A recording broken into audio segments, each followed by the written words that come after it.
Good evening and welcome to Success Tips. And I have in studio with me none other than Jackie and Carmen O'Quinn. And I'm so glad that they're here with me. Obviously, you can tell it's the day before Thanksgiving. We're festive and we're all in it. And this is thankful. I'm thankful for this because it just shows how creative our Jen Ratchford is to make sure that we're always set up. And I'm also going to do something just to embarrass her a little bit because she just had a birthday. And we're all about, and just we want to say thank you to Miss Ratchford for all that you do at Destiny Global. Thank you. Yes. She's actually in here, so I get to do this. She's not. I'm not going to bring her up over here. She's an amazing, one of a kind, broke the mold. Yes. She's a Destiny Global MVP. MVP. Totally is. She did all this, and she's got it smelling like pumpkins and sweet cinnamon. And Oh, it smells amazing in here. yeah. It makes me want A pumpkin chai latte. pumpkin pie. Yes, and the chai tea latte as well. Both. Yes. Ooh. Yes. Just we can't lick that candle. It wouldn't be good. So I can't even believe I said that on here, but I did. Pumpkin just smells good. Just can't wait for tomorrow and all the good festivities that we have for Thanksgiving. So while I have you here, I want to talk about something. I want to talk about gratefulness because it is a season of Thanksgiving. Yes. And we have this beautiful set. And we're already starting off the whole show with just a spirit of Thanksgiving. So, Carmen, what does gratefulness mean to you? Well, I think grateful and thankful, they're kind of like buddies. They roll together a They do. lot. And thankful and grateful, you know, it's about, and I think being thankful and grateful is all of us have things in life to be thankful for. But so many times it's the difference of our perspective Right. and how we see things. And for me, thankfulness is about recognizing, being thankful and grateful what we have. First off, food to eat, shelter, but also family, husband, kids, even the staff here at Destiny Global, the ability to travel, the ability that we live in a country. So it's just really looking at every area of our life and realizing and recognizing the opportunities that we all have, that it's so easy to take for granted. Right. Absolutely. Well, you know where I'm going next.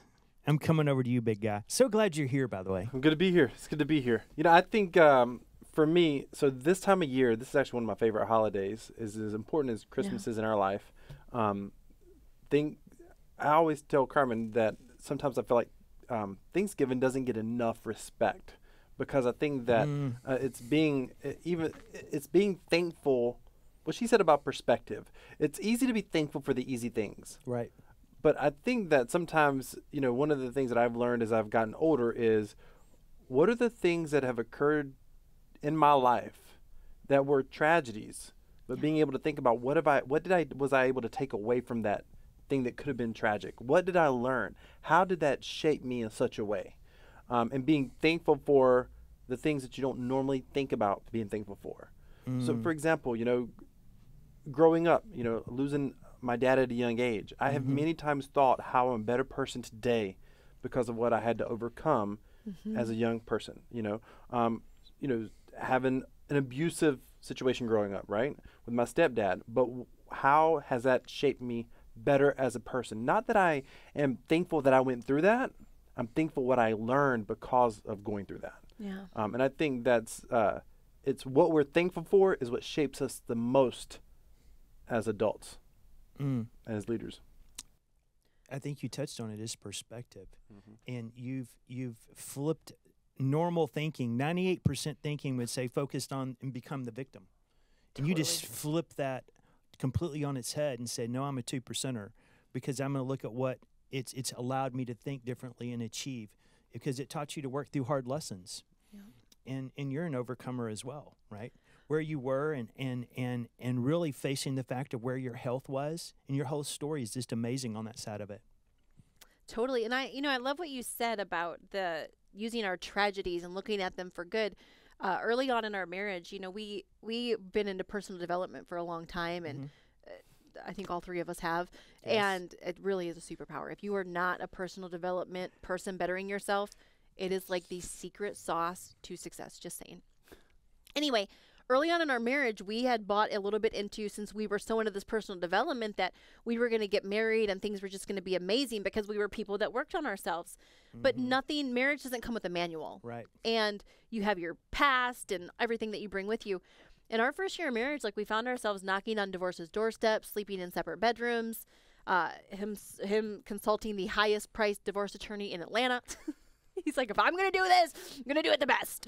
And after our marriage got healed in 2011, January 11th, 2011, we both came out of that tragedy, that 6 to 8 months of heck that we went through. And we used it. We both said we hate that we had to go through that. Right. But there's no way our marriage would even be where it is today if we wouldn't have had that and we're able to learn from this. So as funny as it sounds, I'm thankful that we were able to use that moment in time to shape us and make us who we are. Right. And That's an amazing story. April and I were just talking about it the other night, and you touched on that one thing, personal development, and taking that not just for yourself but for your spouse and doing it together. And you guys are, it's just amazing what you guys have done with that. And April and I have really focused in on our relationship with each other and looked back just recently on situations of even moving here and how difficult it was and all the changes that came with that. And watching how our lives have bettered because it forced us to face some things that weren't easy to face, but it caused us to change. For the better. For the better, no question about it.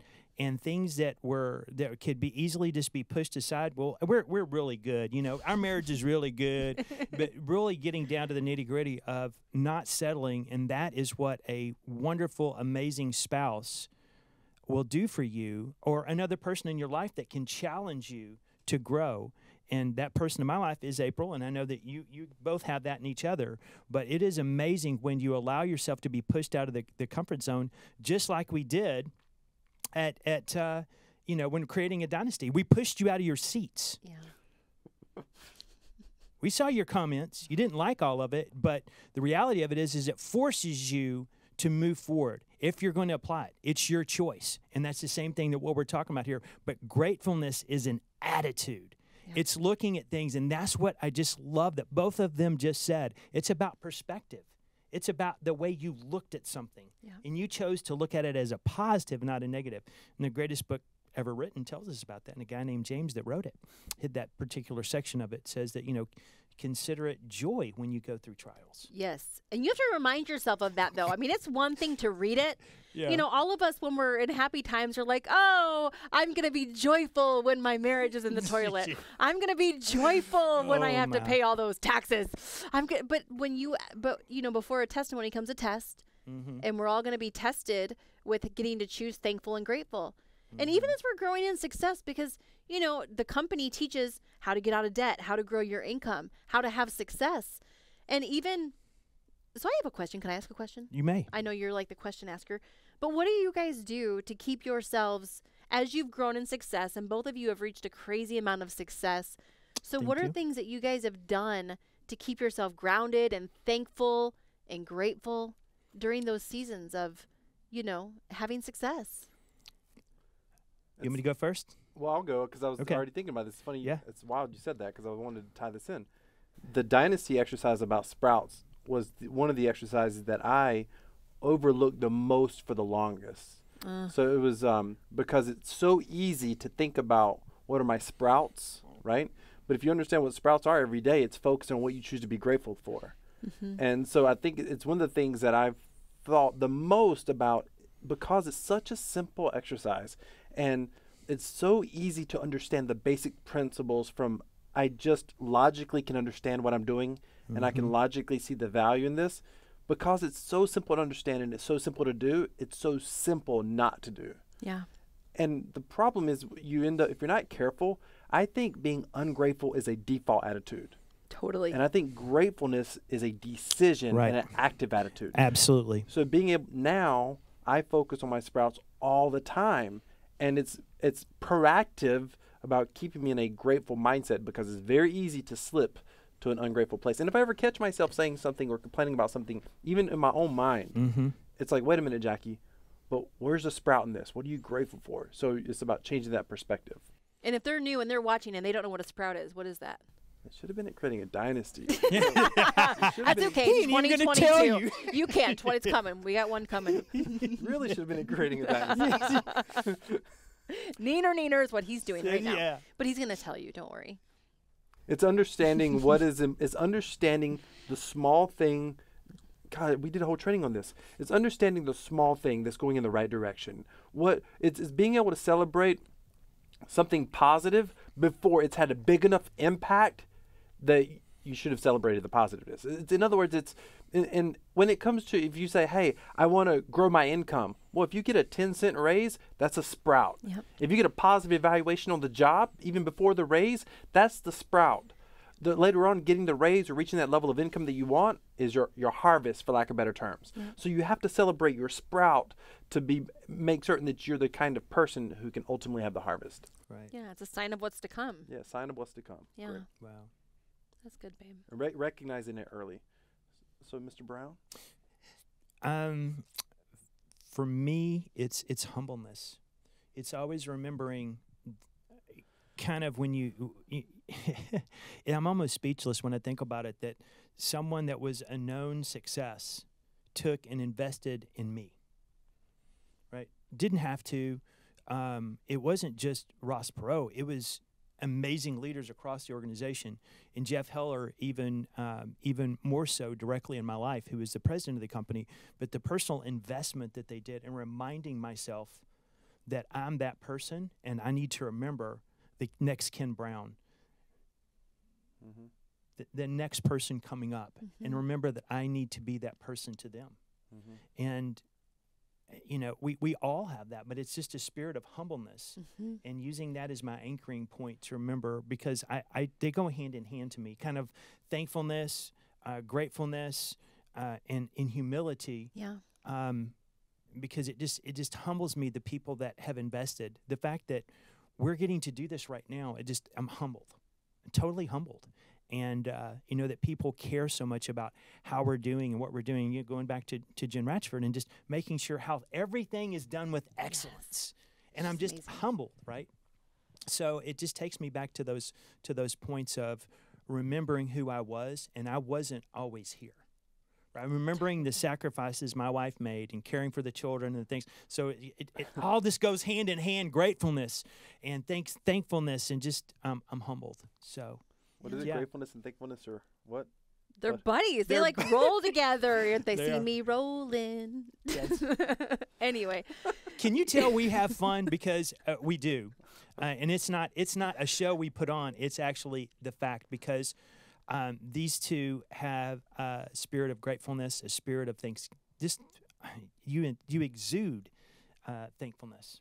I see it every time I see you. First like to talk to me about what's going on and how thankful you are. So it's just, it's contagious. So, well, and the cool thing, Ken, really is too, so often, and listen, if you're like tonight, right? We all are sitting here with different circumstances going on. Like, I know you have so much going on in your life. I do, you do. And right now, a lot of us have good things going on, but the truth is we all start somewhere. Right. And so often, we can wait till we get the life we want to be thankful. Like, we can wait, okay, when I get the job promotion, or when I get married, or when I get pregnant, or when I, actually have more money than month left, when I stop robbing Peter to pay Paul, then when I actually have something to be thankful for, then I'll be thankful. But what I'll tell you is being thankful and grateful and having humility is a habit. And if you're thinking that when the sun and the moon and the stars all line up and when this happens, then I'll be thankful, I don't want to be the bearer of bad news, but I want to tell you that's not the facts. The facts is, no matter where you're at, even if right now you got a shut-off notice in the mail that your electricity was going to be shut off, finding something in the moment to be thankful for. Because when you start practicing an attitude of gratitude, and when you start walking in thankfulness right where you're at, even if it's not where you want to be, but it's where you're at, right? That is how you're going to end up being thankful when you get to where you want to go. It's starting where you're at and choosing to be thankful and grateful. And one of the things that our family does that helps out a lot in all seasons of life is realizing there's always somebody that's suffering more than us, that's lost more than us. And, you know, one of the things we do every year is we go into local orphanages, or even the older, by us, there's a Kind of like a nursing home. a nursing Assisted home, living. but Yeah. it's where they have long-term memory loss. Mm. And they very rarely have any visitors that come. And so it's even exposing our kids to the orphans who have no parents, Right. the kids that are at the hospital, the long-term people that don't have finances, they don't have family. And it's the best way to remind ourselves of how to be grateful and thankful for what we have. Mm-hmm. And it impacts other people. Absolutely. But there's no quicker way. You know, I can remember when I was younger, I heard somebody say to me, when I was struggling with procrastination, when I was struggling with not going after my goals, they said, Carmen, if you want to, I heard somebody say, go to a nursing home and see what your regret looks like. Talk to some of the people there. And I can remember as a 20-year-old kid taking my chocolate lab Gabby into a nursing home and spending hours there talking to the patients. And because all I heard about was people that were there with regrets and what they hadn't done. Mm-hmm. And it gave me a brand new perspective as a 20-year-old kid of, I'm thankful I have a life ahead of me. I'm thankful I have 2 legs. I'm thankful I have 2 eyes that work. And so be thankful with where you're at. Even though it may not be where you want to go or where you're heading, be thankful for where you're at. And that's going to make sure that when you get to where you're going, you keep that attitude of gratitude and that you keep what you've worked so hard for. And so That is fantastic. That is that is really good counsel, because it does bring you a perspective and remind you of what really matters in life. totally. And it makes you pause and think about, wow, my life is good, because you're not focusing on the negative. It's What's going on back board, to yeah. perspective, where you're Yeah. thankful for the things that has happened Yeah. instead of the things that haven't. And in my life, the people that I find myself being attracted to are the people that are grateful. Yeah. I want to be around grateful people that are excited about where they're going, and really taking the other people and saying, you know what? Because there's 2 kinds of folks. There's energy makers and there's energy takers. That's Mhm. good. And energy makers are people that are grateful because they're always excited about the next thing that they've learned from where they were, and they're applying it to go forward. And that's what this whole discussion is about. It's about perspective, and a perspective of having a grateful heart. And we encourage you tonight to sit down and do just what these 2 instructed. Follow instructions. Write down things that you're grateful for. Count your blessings. There's a song that says this. I used to sing when I was little. Count your blessings, name them one by one. Sit down and write down what you're thankful for. And it can be the smallest things. It can be about a chocolate lab. It can be about the fact that you got a phone call from a friend. You got somebody who said hello to you on Facebook that you hadn't heard from in a long time. Whatever it might be. It can be the smallest of things. Don't squash your sprouts. Yeah. So we thank you for joining us this evening. Thank you, too, for being here. And, of course, we know what tomorrow is. And so we want to wish you all a happy Thanksgiving. Happy Thanksgiving. Happy Thanksgiving. Let us know in the comments, what is your favorite Thanksgiving dish? I'm a foodie. We all love food. So I would love to know. I'm always looking to add new stuff to the menu. What is your favorite Thanksgiving dish? What's yours? Stuffing. April's dressing is out of this world. Stuffing. What's yours? Well, since he took stuffing. Oh, it's stuffing too? No, it's not. It's going to be your mushrooms. Oh, stuffed mushrooms. They're good. It's both something stuffed, so it's all good. What's yours? Yeah. Green bean casserole. Oh my gosh, that's Chloe's, and she'll eat the whole thing. I love it. With bread and biscuits. Okay, anyway, let us know. What is your favorite dish? What's your must-have, have to have? Anyway, yeah. Happy Thanksgiving. Good night.